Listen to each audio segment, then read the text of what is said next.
మనం ఈరోజు జావాలో data type concept నేర్చుకుందాం. సో డేటా టైప్ అంటే ఏంటంటే the type of data that will store in a future as well as it specifies how much memory size is to be allocated. అంటే ఒక ఒక వేరియబుల్లో మనం store చేసిన వాల్యూ దాని memory ఎంత ఉంటుంది అండ్ అది ఏ టైప్ అని తెలుసుకోవడానికి మనం డేటా టైప్ అంటాం. సో డేటా టైప్ అనేది టూ టైప్స్గా ఉందన్నమాట. సో ఆ టూ టైప్స్ ఏంటంటే primitive and non primitive data type. So primitive అంటే ఏంటో చూద్దాం ఒకసారి, అండ్ నాన్ ప్రిమిటివ్ కూడా చూద్దాం. So first one is primitive data type.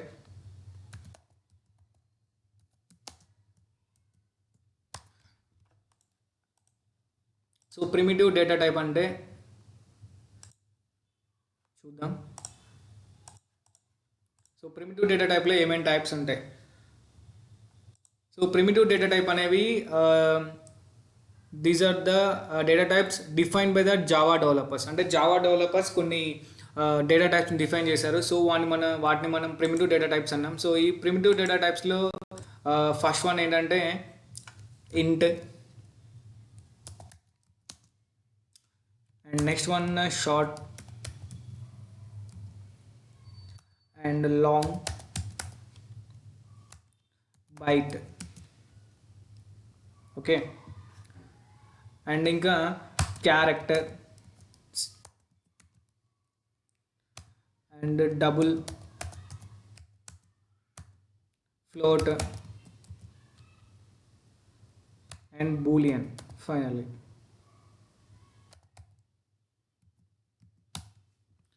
So ఇవి ప్రిమిటివ్ డేటా టైప్ అనమాట. సో ఈ ప్రిమిటివ్ డేటా టైప్లో ఇంటీజర్కి కొంచెం మెమొరీ ఉంటుంది అండ్ షార్ట్కి మెమొరీ ఉంటుంది. సో ఇలా ప్రతి డేటా టైప్కి కొంచెం మెమొరీ అనేది ఉంటుందన్నమాట. సో ఫస్ట్ ఇంటీజర్కి ఎంత ఉంటుంది అంటే 4 bytes అనేవి ఉంటాయి. సో 4 bytes డేటా దాకా మనం స్టోర్ చేయొచ్చు. అండ్ షార్ట్కి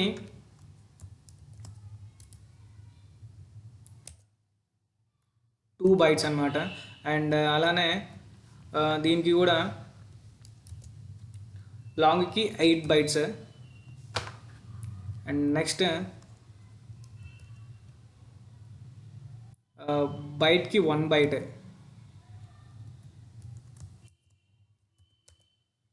క్యారెక్టర్కి 2 bytes.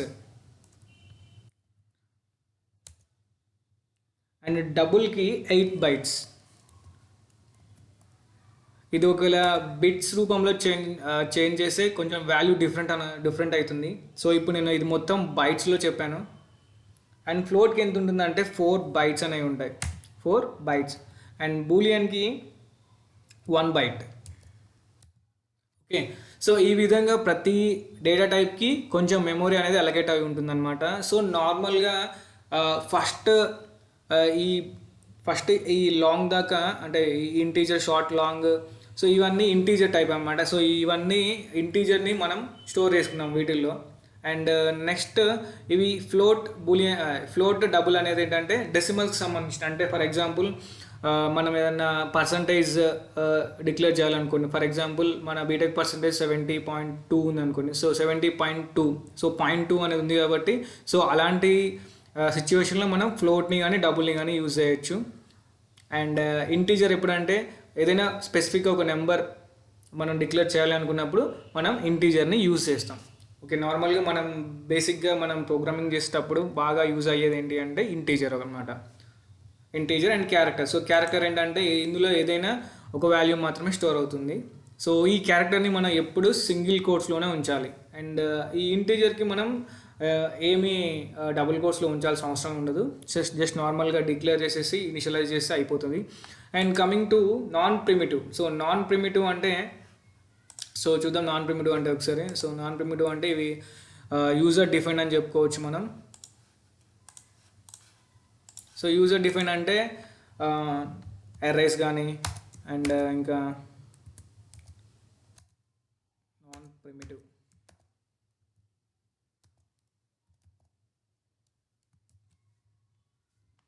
సో ఈ నాన్ ప్రిమిటివ్లో ఏమేమి వస్తాయంటే క్లాస్. సో ఇవన్నీ యూజర్ డిఫైన్ కాబట్టి క్లాస్ కానీ లేదంటే ఇంటర్ఫేస్, స్ట్రింగ్, array, సో ఇవన్నీ నాన్ ప్రిమిటివ్ డేటా టైప్ కిందకి వస్తాయి. ఓకేనా. సో ఇప్పుడు ఇంటీజర్ అనేదానికి 4 bytes మెమరీ ఉంది, అండ్ షార్ట్ అనేదానికి 2 bytes మెమరీ ఉంది, అండ్ లాంగ్ అనేదానికి 8 bytes మెమరీ ఉంది. సో ఈ విధంగా అన్నిటికీ సపరేట్గా మెమరీ అనేది అలొకేట్ అయింది అనమాట. సో ఈ ప్రిమిటివ్ డేటా టైప్స్ మొత్తం ఎవరు డిఫైన్ చేశారంటే జావా డెవలపర్స్ డిఫైన్ చేశారు. కానీ ఈ నాన్ ప్రిమిటివ్ అనేవి మనమే అంటే మనం ప్రోగ్రామ్ చేసుకునేటప్పుడు మనమే ఇవన్నీ డిక్లేర్ చేస్తాం అనమాట. This is user define we can say. Okay. And so in next లెక్చర్లో వీటిని మనం ఎలా డిక్లేర్ చేస్తాం అండ్ ఎలా ఇనిషియలైజ్ చేస్తాం అనేది చూద్దాం.